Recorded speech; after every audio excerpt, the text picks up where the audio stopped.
So I'll probably move us along a little bit. We'll take a slight segue again away from the world of cars and into Tim's three tips, the segment of the show that is probably the most contentious in my own head of being the worst named section of any podcast ever. But by the by, we'll continue.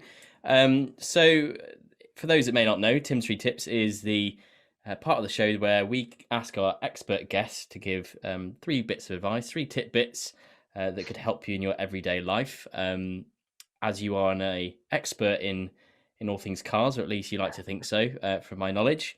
That's Why very don't you generous. ask James the hypothetical? You're running late for work. It's absolutely freezing outside, absolutely Baltic, and your car won't start. What's three bits of advice you could give to someone who's listening to potentially fix their car related issue?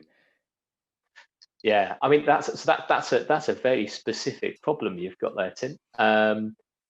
What you could do to what could you do to fix it? The first one is really simple. Make sure that you are trying to start the car correctly, and by that I mean you'll not have loads of other things in the car that are drawing loads of electricity. So you know, generally I would say turn off any.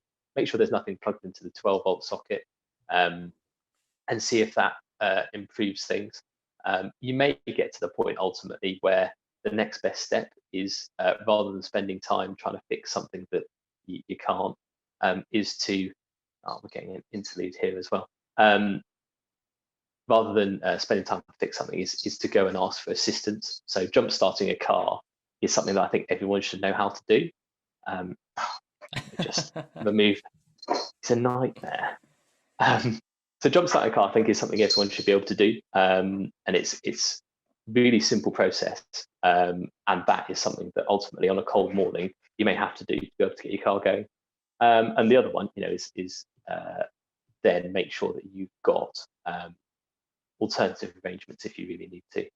So know where your local bus stop or something is. I mean, I say that I don't think I would ever. If I got to the point where my car didn't start to go to work, I probably couldn't turn up at work because everyone would, find that really quite entertaining. Um, but if your car doesn't start, then you just need to be sensible about these things. So the takeaway I've got is you pretty much advocating someone to call in sick if their car doesn't start. At least that's what you would do, it I seems. mean, I mean, if you work in an automotive industry and you can't start a car, then that's a pretty embarrassing position to be in, isn't it?